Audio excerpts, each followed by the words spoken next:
welcome to another episode of Digital Transformation Survivors. I'm your host, Julian Tedstone, and we're here to talk about the big problems with and the big challenges and successes of working on digital transformation programs. And today, I'm really excited because we've got a return guest, which is a great honor for us. And we are very happy to welcome back Alison from the Quantum of Value consultancy practice, friend of the show. I think that is it fair to say that, so. Alison? I think Can I say that's friend fair. of the show? I think Fantastic. that's fair. I like that. Welcome back, Alison. How are you doing? Thank you. Very well. Thank you. Excited to be here. Good to see you Good again. to hear it. So we thought we would deal with a big question. So in our last conversation, we had a great conversation, and then right at the end, we kind of hit on another topic, which was just like a big topic.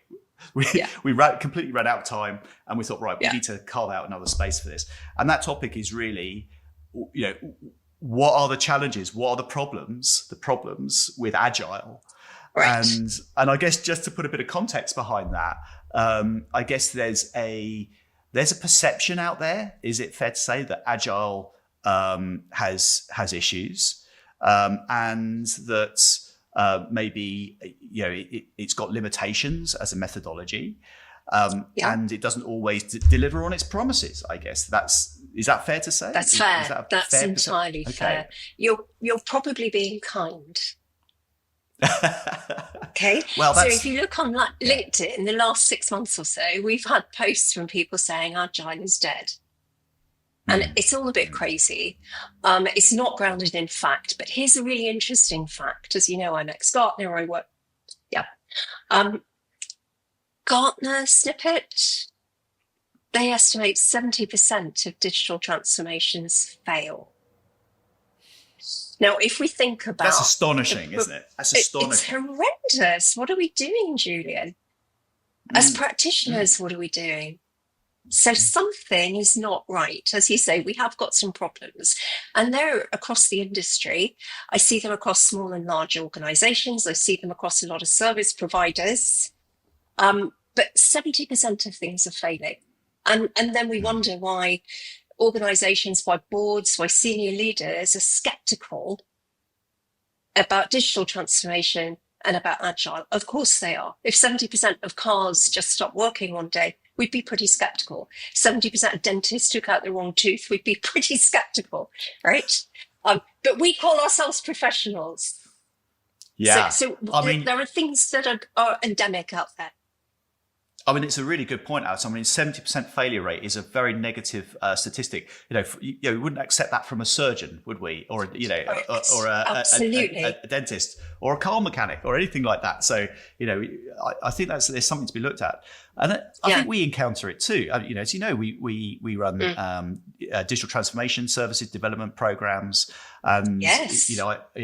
I heard in a conversation this week that within one of our clients' organisations, there was a very negative perception of Agile and techniques like developing minimum viable products, for example, which I know is a slightly different concept. It's but yes. I think it's an adjacent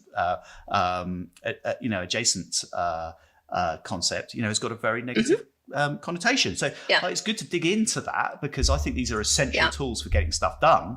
But so what we've done, I've collected in my research, I've collected some talking points here, which are the perceptions, and we're going to go through them. We're going to address them. So the first one here I've got is the cargo cult problem. Right. So I hadn't heard of this until researching this. So, Alison, what is the cargo cult problem, and what do we do about it? The cargo cult problem is one that is really difficult to fix because people don't actually understand it. So the cargo cult, it's really whereby back in the 50s, when there were aid efforts out to some, let's say, challenging areas, and the aid workers were dropping food from the sky. And that was great because it fed the people. Okay. The people started to worship the planes. The people didn't realize where the food came from. The people didn't learn to farm or fish or get their own food. They waited for the planes. The aid stopped. No food. Okay. Because of a complete misunderstanding or lack of understanding of how things work, where things come from, right? Cargo cult agile is where organizations have just been force-fed agile. You do this, now you do this, now you do this. They get sheep-dipped. They don't understand it. Therefore, they take it literally. They go through the motions. There's no real hearts and minds effort here. So, all of this cultural change that we talk about, we don't achieve. We just go mindlessly through ceremonies. And then we wonder why they fail. It's a big problem. Is that because it's a top-down mandate from the business rather than something that's got wider adoption? What's the mechanics behind that kind of adoption issue? It can be because it's simply top-down, but top-down don't live it. Okay. Yeah. So as you know, I'm a firm believer Agile starts in the boardroom. You don't go any further. You don't go any higher than that, but you have to live and breathe it. You don't just mandate it. And when you just mandate it, it's like the planes come in and drop the food. Just do that. Right. Yeah. There is no real, okay, we've got food. Where does the food come from? How do we get more food? Let's grow some food. Let's try growing some food. It goes wrong. Let's change what we do to grow the food, right? That doesn't happen. We just wait for it to drop from the sky because somebody somewhere, some senior person said, we're on a digital transformation or we're on an agile transformation. It's usually the first red flag, to be honest, whether it's like somebody really senior says that, and then they get people to execute, right? So that's one of the reasons it happens. The other is this whole thing of sheep dipping, right? Oh, just get everybody through the training. What a great phrase. Sheep dip agile. That's fantastic. Yeah, sheep dip agile, seriously. And it happens, they think, we'll get everybody, let's say, safe trained and we'll be good. Well, you won't be good. It just means they can recite the book. Right. Doesn't mean they've absorbed it. Doesn't mean they believe it. Doesn't mean they live it. And there's a phrase that I don't like but I'm going to use it. There is a difference between just doing agile, like going through the motions, and being agile. If you don't get agility here and here, doesn't matter what framework you follow, Scrum, Kanban, SAFe, DSDM, any of them, you will fail. It's a hearts and minds job. It's cultural. Is there a feeling then that I guess an organization needs to be in a certain state of readiness in order to adopt agile? It's not something that can just be layered in. It's not a discrete choice. We're going to do it this way. Maybe the conditions on the ground, and maybe there has to be almost a pre-existing history of challenge and failure in some of the other methodologies. That helps. Yes. Does that help to create the groundwork? That can help. That can help. I think with regards to readiness, that's a really serious topic because, again, huge agile transformations, some areas of the business will be really ready. They'll be crying out for it. They'll be already playing with different tools and techniques. They'll be really craving change. Some areas just won't be. So the whole thing of sheep dip the organization and then all go forward, it's not going to work. You start small. You start where you have those receptive people, right? And you start where the product you're going to build is appropriate. I think that's a topic we'll talk about later, but you start in your sweet spot and you get some confidence and some traction there. And then you scale out. Yeah. So you have to establish some success principles. You have to, I guess it's doing by showing, isn't it? Or, absolutely. Showing by doing. I've got that wrong way. Yeah, but it's by demonstrating, isn't it? And then building on from there. Yeah, exactly. Gain some confidence and your resistance to change will drop. But don't force feed everybody. So there's that cargo cult problem that's about adoption, and then leading on here, I've got point 2 here on my little list of talking points, which is about how scale then becomes the enemy. So I guess you're rolling and you've established some confidence, and people have, I guess they're coalescing around the mission. But then how does scale then start to create issues? Scaling is one of those things that we see organizations do too soon. So they think, right, we're going to start, they hear about organizations that have got 20 squads, okay, team squads, call them what you like, but they hear about all of this and they go for these big methodologies, these big scaling methodologies, which sound great. And they are great when you know what you're doing. But again, you have to embed the basic practices. If we think about any high performing team, they know their craft or their sport, or, the great tennis players. We've got Wimbledon on, the great tennis players. Yeah. How many practice shots do they do every day?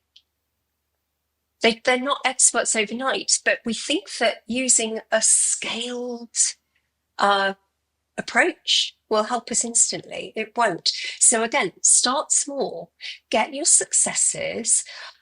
We talked about this last time. Go out to all of your governance areas, go and get them in a place where they're with you, not against you. Sort those foundations out. And when you're good with that, scaling is so much easier. But don't start with scale. That's around getting the model right for your organization before you start to amplify it. Make sure that you've really kicked the tires on it. That makes complete sense. But I guess I can understand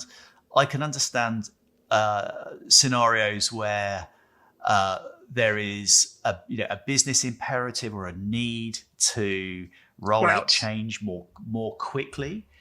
So I guess if you're an executive looking at a real commercial challenge, maybe one that's an existential challenge for your organization, you've got to make a change. You've got to pivot in some cases.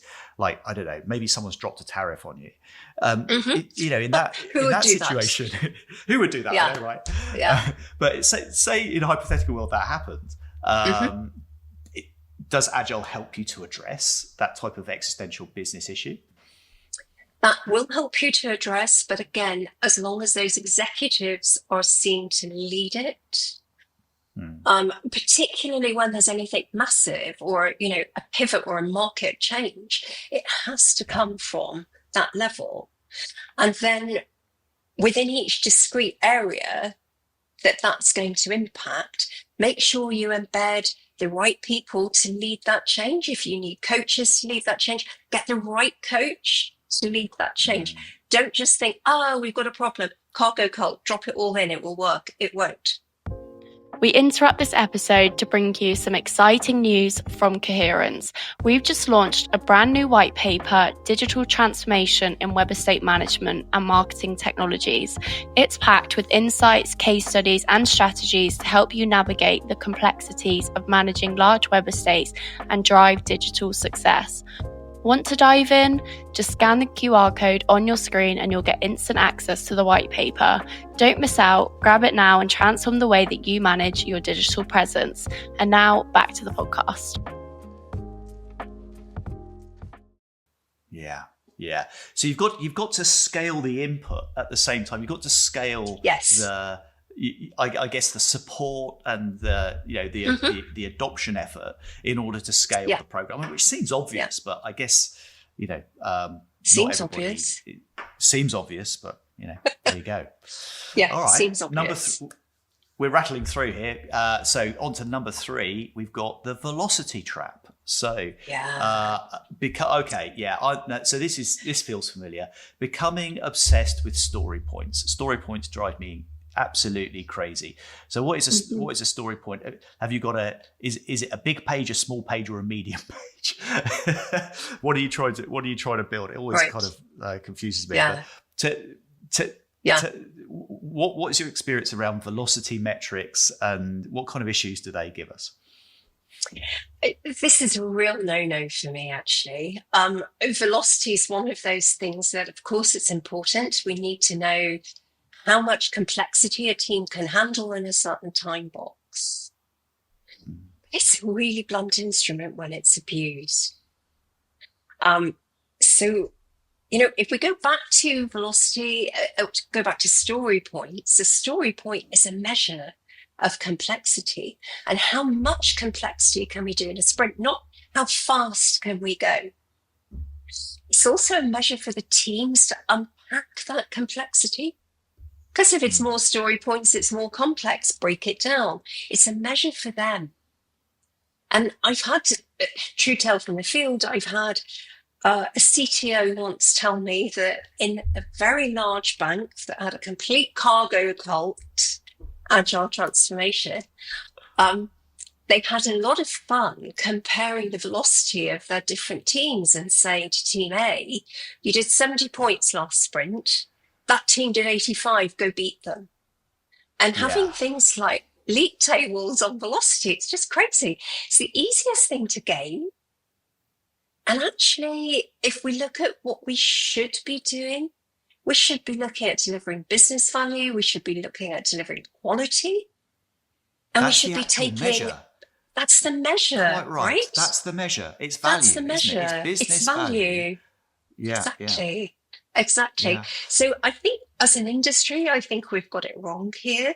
I'm not saying that I don't preach velocity, but I preach it in context.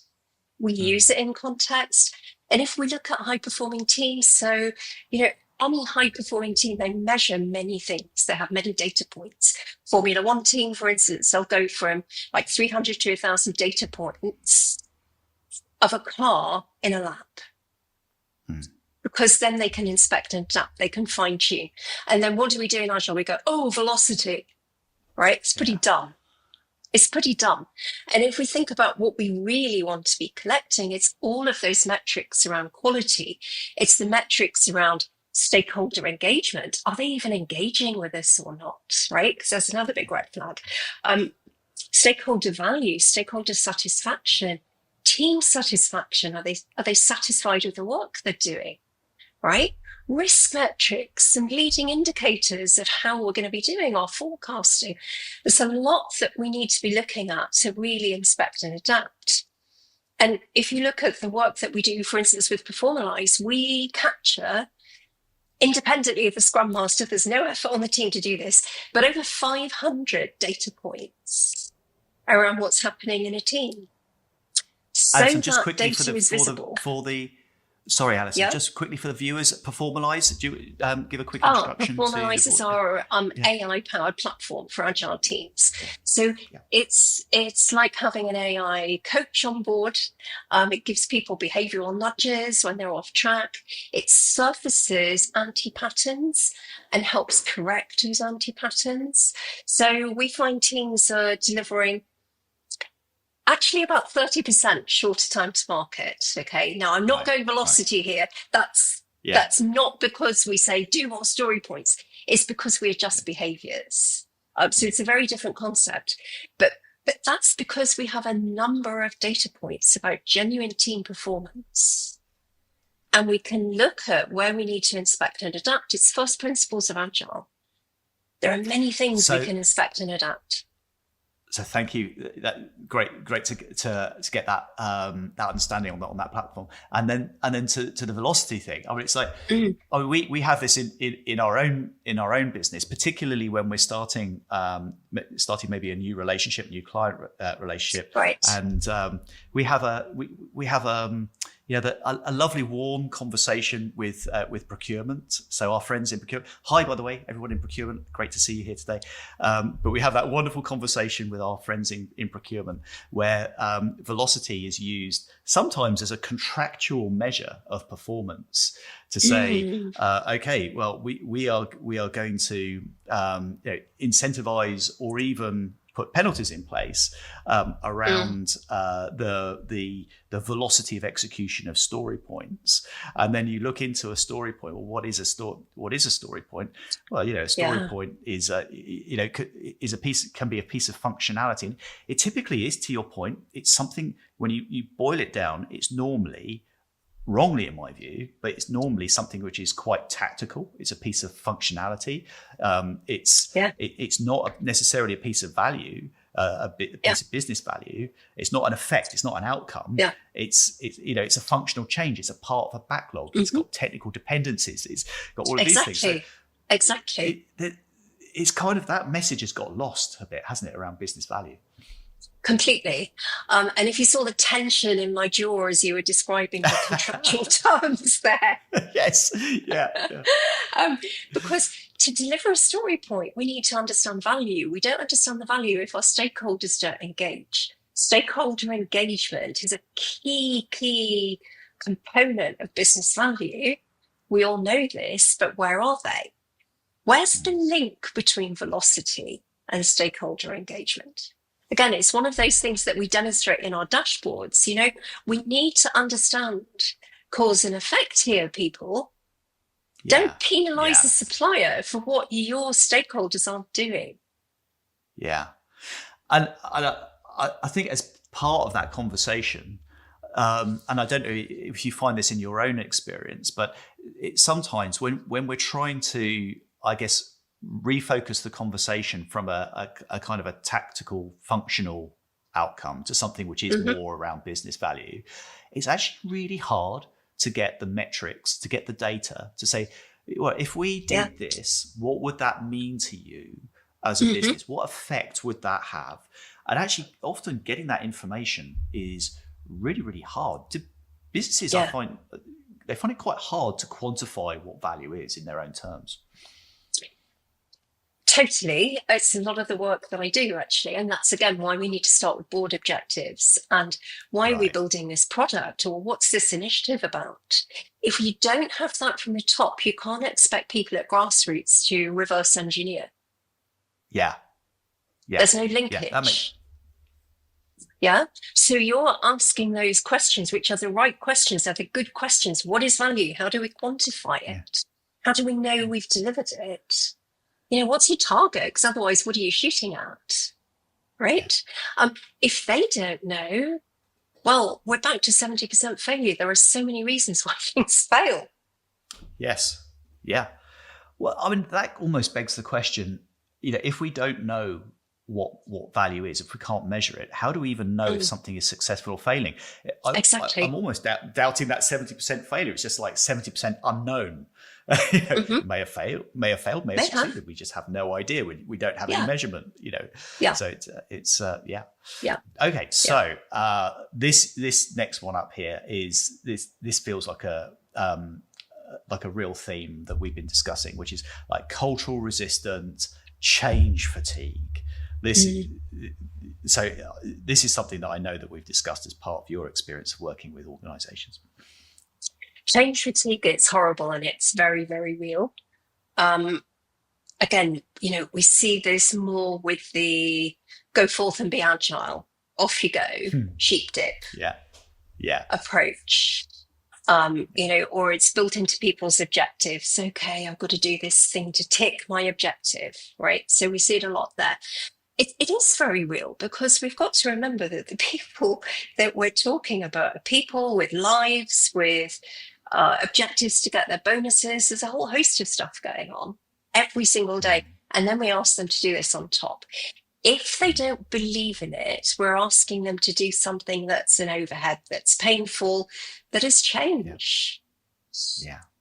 If we go back to basics, if we start with something that is achievable for them, something that they're struggling with today, show them one agile technique that will fix that problem. Just show them. Get them to practice there. Start really, really small. Get their hearts and minds involved. Sounds cheesy, but it's true. Get them to see that this is going to work for them. Layer on the next thing, layer on the next thing. Before you know it, you've got a team who are ready to start transformation because they want it. And I guess